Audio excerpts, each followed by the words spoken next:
Welcome to the Rational Egoist. I'm your host, Michael Liebowitz. Anybody who's ever spent any time on social media or paid attention to political talk shows knows that there's a lot of strife in the discourse that takes place in this country and probably around the world. Not many people, however, do anything about it. Today's guest actually does do something about it. She's the Associate Director of Programs and Operations, the program on Pluralism and Civil Exchange at Mercatus Center. Martha Anderson, welcome to the show. Thanks. Thanks for having me. It's a pleasure to be here. So what is the Pluralist Lab? The Pluralist Lab is an innovative program that we do at Mercatus that brings together a small group of people from diverse perspectives, primarily students. We mostly work with students on college campuses, but we bring them together to engage in facilitated conversations around controversial topics. Our goal isn't to change their minds on these topics. It's to get them to learn how to have these conversations with people who have diverse viewpoints. I think you hear a lot these days about people who refuse to engage with people who disagree with them. And we want to show that it is possible to have very respectful, non-heated conversations with people who think differently than you do. What inspired this program? Actually, what inspired it was a conversation we had with a professor who called us up one day and said, I just got canceled in my classroom. I was trying to talk about certain issues. It upset some students, and now I'm not allowed to talk about these topics. What can we do to help change this? What can we do on our campuses where this is happening more and more so that we can continue to have conversations with people who disagree with us, so that we can have conversations about topics that maybe someone doesn't agree with or they don't think the same way I do. And so we started thinking about it, and we had another conversation with another professor who said, I've been doing these conversations on my campus. I bring together students with very different viewpoints, and we've developed some techniques where we can have conversations that don't get heated, that they can have real understanding at the end of it, and where we can learn how to actually be confident in having these conversations. We're not afraid to approach someone who thinks differently. We're not afraid to have conversations on difficult issues with people who disagree with us. And so we partnered with that professor and started to have a few events where we brought students together from very different viewpoints on controversial topics, and using some of the techniques that he had learned and then developing some of our own, we started having these events where we could have students come together and have real conversation. And what is the format? I mean, what does the typical workshop look like? What is the process? The process that we use now is a little different from when we first started. We first started having 2-day discussions with panelists who were modeling the conversations. But this last year, our executive director, Ben Klutze, was part of a documentary called Undivide Us, which brought together very polarized people to have conversation using a technique that it has a fancy name called triadic illumination.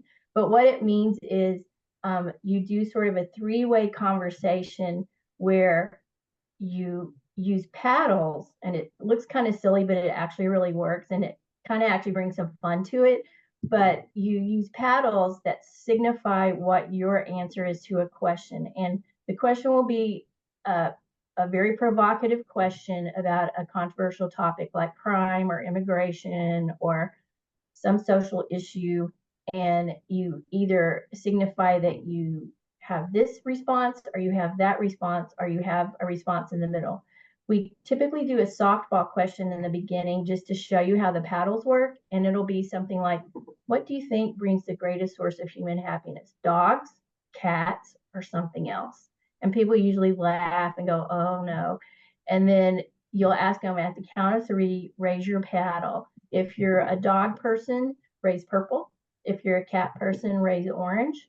If you don't care, if you think it's something else, if it's both, pick rose. And so at the count of 3, they'll raise their paddle, and we'll look around and see what everyone voted. And then we'll say, okay, so it looks like we have 3 dog people, 2 who chose cats, and 1 who chose neither, both, or the other. So then we'll start say, Michael, are you a dog or a cat person? Both. Oh, well, you're a rose. Okay. Well, let's say that I am a dog person. And so the facilitator will go to you and say, Michael, I see that you chose rose. I want you to tell me why you think Martha chose orange for dogs. Why do you think I chose dog? And And then so and then I would try to basically through a theory of mind interpret or speculate as to what your motivation might be. yes, because you don't know me. We've just met. We may have had a brief conversation, but you try to immediately get inside the other person's head and try to understand why might they like dogs? Why would someone choose dogs? And so you're having to think through all of the rational reasons that a respectful, dignified human being might choose another answer. And so at the end of your talk about why you think they might have chosen that, they'll come to me and say, Martha, what did Michael get right? What did he get wrong? What do you wish he knew that he doesn't know? Or what did he miss? And so you then get to share a bit about what he got right, what he got wrong, what you wish they knew. And that opens up a little bit more about insight into why you actually did choose what you choose. And you begin to see that, you know what, they did understand me a little bit, or well, they understood part, but I wish they knew this. And so then you move the conversation on to everyone around the table who gets to have an opportunity to get inside someone else's head, but share what they thought. And then you begin to gain this understanding of, you know what, there are places where I do understand you, or there's places where I really missed the mark and thought something totally wrong about you. And then you begin to understand more of why someone might choose a different answer. And that leads you farther down the road in the actual topic of understanding, okay, now I understand more why we have differences, or I understand that there's nuance, I understand there's complexity, because you begin to understand that there are things even that the other side believes that you can understand why they believe it. You might not change your mind and think, oh, I think that too. But you might open up the door to understand, I can see why someone else thinks differently. They're not evil. They're not stupid. They're not, and you begin to just recognize that you can extend a little more grace to people, or you can begin to understand we're all maybe trying to accomplish the same thing, or we're all trying to reach the same goal. We just have different ways of getting there. It really strikes me because so many of us have a propensity to think that other people are just dumb or they're irrational or they're evil, whatever. But what you're actually asking people to do is to sort of stop the immediate emotional reaction and Right. actually do what in my introductory to psychology class they called secondary processing, where we actually think about issues. So here you're actually asked to think about what might be the reasons. And it seems to me that this will have a two ways, at least, in which it could benefit is that first, I'm stopping to actually think about why this person might think that they're, think the way they do. So I'm not just responding from an emotional level, but also I get to see all the ways in which I'm wrong. And Correct. by doing those things, you would, it seems likely, come to a better understanding of other people. And like you said, it doesn't mean you have to agree with them, but you don't have to resort to the childish, for instance, insults that I see in my social media feed every day. So in self-help groups that I participated in, or psychological groups, they talk about I don't know if theme's the right word, but the process of the group. Initially, there's conflict where people that, they don't get along, and then you end up with, they start to like each other, and you end up with a sort of cohesion, and then the group is like a sort of a family. What is the theme, and if there is one, are there common themes in these workshops that are similar? I think, well, part of what we do when we start these is before we have the conversations, we tell them that we're going to have some core principles. And those are, we're going to treat one another with respect, we're going to speak out of authenticity, and we're all going to have a sense of curiosity. And so those, I think, are what help set the tone, that we're saying that we have respect for one another. We're all human beings. We all have dignity. You don't have to respect the ideas, but you have to respect the human being. And so we purposefully tell them they have to use one another's names. They can't just say, well, that guy down there said, but they have to say, well, Michael said. And you need to look people in the eye. You need to just have respect. And then we want you to be authentic. We tell people, I want you to express your true opinion, even if it's very different from someone else's. And I want you to know that you'll be heard. And so a lot of it is about being heard, and understood, or feeling known. I know you've interviewed Juliana Schroeder in the past, and she talks about being known. And that's very important. And so for you to know that you have been heard and that you are hearing the other person is very important. And then curiosity. I think people are more curious than we give them credit for. And so we really do have a desire to know and understand and to learn more. And so if you can really take a moment to try to be curious and really kind of think, why do they think that? Why would someone believe that? And really try to understand why, it gets you farther down that road of understanding. And it does kind of help you even really reaffirm your own view. If you hear what they say and you think, no, I still believe what I believe, but then you still can have a stronger understanding of why. How have the participants responded? Better than I would think. It's funny because sometimes after one of these, uh, we'll have at least one person go, we were a lot closer together in what we believed than I thought. And we're thinking, no, you weren't. Because when you're hearing it from the outside, you can really see what's happening. And you realize that they were farther apart. It's just that they didn't respond and react the way they would in a conversation that didn't use these techniques. They practiced reflective listening. They used respect. They had in the back of their mind the way they were supposed to treat someone or behave. And so it caused them to respond and react in a way that they wouldn't have maybe online or in another conversation where they weren't purposefully thinking about why they were doing this. And so they'll say, we were a lot closer than I thought. And we're going, no, you actually weren't. It's just that you dialed down the temperature and you were able to have a real conversation instead of immediately when you go, well, you're an idiot. And so that just helps to have you have a real conversation and a deeper understanding and really try to change the conversation. How much of the positive effect do you think is due to the fact that these people are face to face with each other rather than, because it doesn't seem to me like this would work in an online setting? You're right. We at the end of every workshop, we ask them that. We'll say, do you think you could have had this kind of conversation online? And they all, like in unison, go, no, no way. Because they realize that a lot of it is that face to face, the humanity that you put to it. You're attaching a name, you're attaching a face, you're having interpersonal conversation before. We always build in time in the beginning for them to get to know one another a little bit, to talk about where you're from or what's your favorite place on campus to hang out or what dorm do you live in or whatever.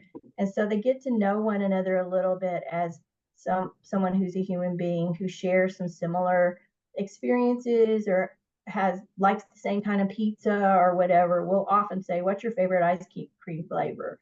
Or something like that, just to get a little more of a personal sense of person. You don't often do that online. You're just, we become a culture where we just think if you don't think exactly like I do, you must be evil or you must be an idiot. And this lets you know, no, they're actually someone a lot like me. Yeah. What has surprised you the most about these workshops? I think honestly, what surprised me the most is I realized how many assumptions I have. It's really been humbling because I go to these and I think, oh, wow, I would have anticipated them saying something very different just by the way they're dressed or some other comment they made. And then I realized, okay, we all do this. We all make assumptions. and we need to stop. We need to learn how to listen more. We need to ask more questions. I realize now that a lot of times in conversations, I don't ask enough questions. I just immediately start to say something I think someone means or wants to hear or says, and I don't stop to ask questions to say, now, when you talked about this, what does that really mean? Or to admit, I don't know what that is. Can you tell me more? And I need to do that more often. And that's what they're doing in some of these is they're trying to get to the real definitions. One of the things we do is as they're having these conversations, we have them write down words that they either don't understand or that struck them in a unique way or that triggered them or whatever. And we do a reflection exercise at the end where they do a free write, where they just write about two of the words that struck them during the conversation. And often the words are things like nuance or complexity, or they'll write down a word that they say, so and so used this word this way, but I've always defined it as this. And now I realize that other people don't use words the same way I do. Their definition is different, and I need to ask more questions. And I love that because it makes us realize that we do operate a lot on assumptions that are false, and we need to just really get more to the real meaning behind what people are saying. You know, the idea that people assume they know what somebody else is thinking or going to say rings very true to me. I had an interesting experience yesterday, and I've had the same experience before, but this one was particularly interesting to me because the experience was in a conversation with my cousin online. So it wasn't some stranger that doesn't know me, doesn't know what I think or how I feel about things. It was my cousin who I've had conversations in person about this. And I put out a critique of Donald Trump, and it was a political observation. It wasn't necessarily a critique of Trump. What I mentioned was that a strong political critique of the new vice presidential candidate would be that he handled the riots following the George Floyd murder, that he didn't do a good job with that. The problem is Trump praised him for his handling of it. And it occurred to me that that takes away a strong argument for the Trump campaign. And my cousin immediately started to criticize me. But what was interesting in the discussion we were having is he wasn't responding to what I was saying. He was responding to what a Kamala Harris supporter would be saying. Hmm. And it was a very bizarre thing. Like I said, it's happened before, but for my own cousin, to everything I would say, yeah, but what about what Kamala did? And I'm just like, okay, I don't really care what she did. It's kind of what I'm saying has nothing to do with her. And it didn't even matter that I pointed that out. It just kept occurring. So the fact that these workshops of yours that you learned how often that you do that, make assumptions, that's a powerful indicator to me how much we all do that. And how we probably could all use workshops like these. Now, you just shared one, but I want to ask for another one. What has been a really significant personal learning experience for you, both intellectually but also viscerally, that emotionally has impacted you from seeing these workshops? I think I think one thing is watching people do this and watching them come in kind of nervous, kind of like, I don't know what's going to happen here. I don't know how this is going to go. And then getting into the process. And as they get more comfortable, they become more open, they become more authentic. There was one in particular where it was a topic that was very personal to someone in the group. And during the words part, when we did the reflections and we shared the words that meant something to them, this one woman started sharing her own story of what had happened in her life. And she'd had a really hard life. She'd been bullied. She'd had some things happen to her that were hard. And people who might not have agreed with why she had approached this particular policy issue the way she did began to understand that it was because of her own experiences. They had informed her thinking on this issue. And you could see, you could tell that everyone in the room kind of wanted to just go over and give her a hug, you know? And I just thought, I love this because it won't necessarily change their mind to make them either vote a different way or say, oh, well, this bill should be passed that does this. But they began to understand why there would be people who thought this is the solution to this problem because they met a real life person whose life had been affected by something that had happened and saw the effect it had on her life, on her psychology, on her emotions, and on her way of thinking. And I mean, I loved that she felt comfortable enough at the end of that to say what she said in front of people who believed the complete opposite of her. And then I loved the way people responded to her. And so that gave me hope. It was like, you know what? These kinds of things really can help us break down these barriers and learn to care about other people or treat one another as human beings and just dial down the rhetoric and dial down the temperature that we see when there's polarization where we won't talk to one another or we just make these assumptions. And so I think that was one of my favorite moments was when she shared something so personal and others responded in an appropriate way. Now, I know that you've said that, and I read it, that mostly it's college kids that participate or college students that participate, but it's not limited. Can anybody sign up for these, or is it because it seems like so many people could benefit? Yeah, I mean, it's been hard for us because when you work in an organization, you have limited funds, you have limited resources, you have to kind of have a target audience. And so our target audience is college campuses, college students, partly because they're the leaders for tomorrow. We love to think that that's a place where a lot of this stuff is taking place, where the cancel culture and things like that originated and are taking place. And that's sort of our core audience if we already have relationships with. But yes, anyone can and should do this.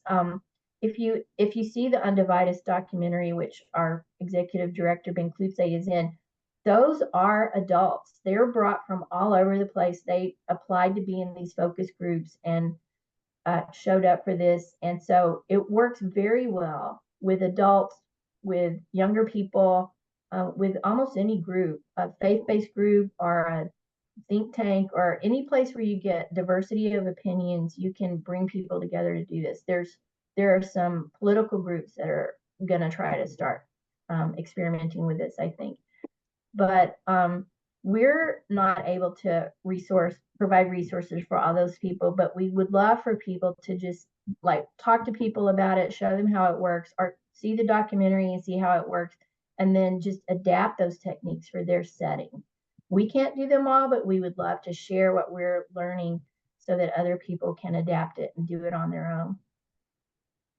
What do you think the future holds for the Pluralist Lab, and more importantly, what would you like to see come out of it? For the Pluralist Lab in particular, we're somewhat new. We've only been doing this for a couple of years. So we're now at the point where we're trying to get it down to a model and have the tools that people have so that they can take this and do it on their own. So what we're doing now is trying to scale it in a sense by taking the people who have gone through it, training them to be facilitators and hosts and to do these on their own. Because this kind of work, you don't come to one workshop and go, oh, I'm an expert now. I can do this with my family. I can do this with my pets. And no, that doesn't happen. You have to practice over and over to get comfortable because it takes repeated practice, partly to raise your comfort level, but then for those techniques to just be ingrained in the way you communicate with people. And so we want the people who've gone through it to take it back to their campuses, do it again with other people, and then train others how to do it. Because it's sort of like what Malcolm Gladwell talks about, the tipping point, where you have to have a certain number of people who are doing this, and then all of a sudden, boom, everyone's doing it. And so I think to change the culture on campuses and in our society at large, it'll take a lot of people doing this over and over repeatedly to where it then becomes kind of the norm of we get off of social media and we start having real conversations and we have beer and pizza night and talk about issues. And that's what we want to see that happen where people are going, hey, let's get together and talk about this, what I read in the newspaper today, or online or whatever.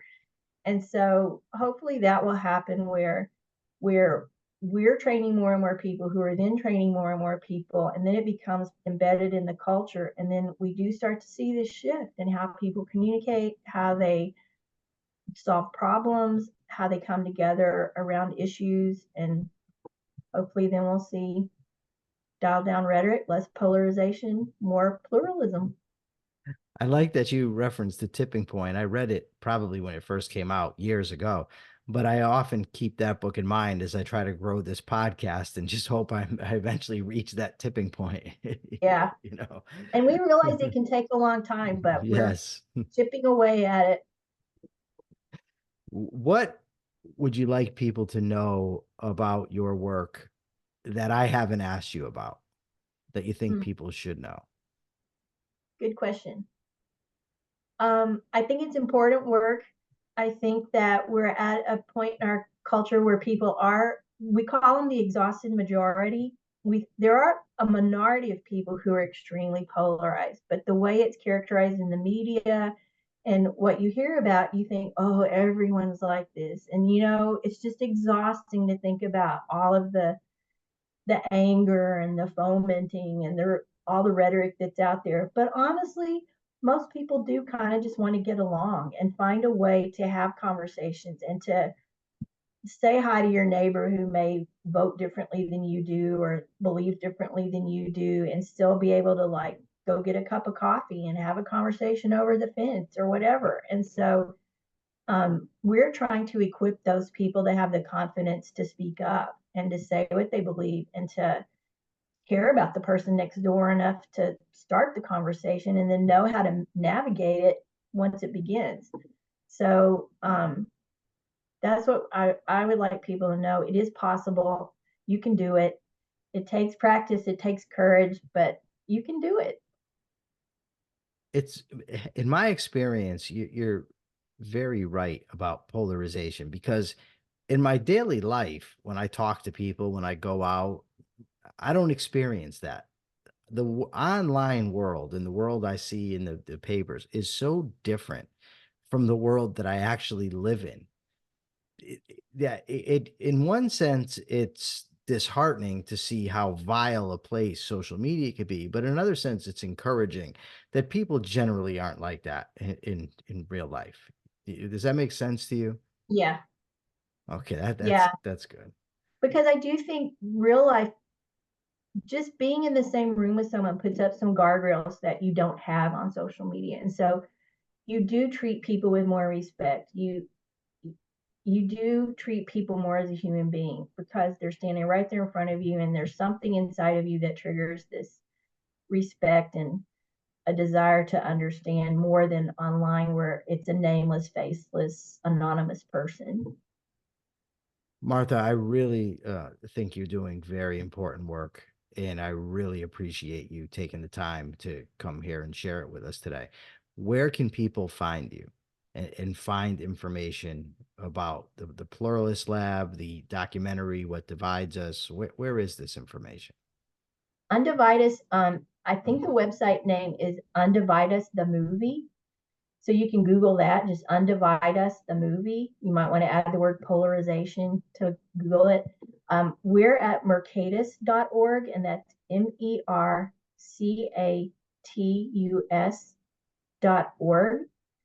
Our Google Pluralism and Civil Exchange, Mercatus, Mercatus.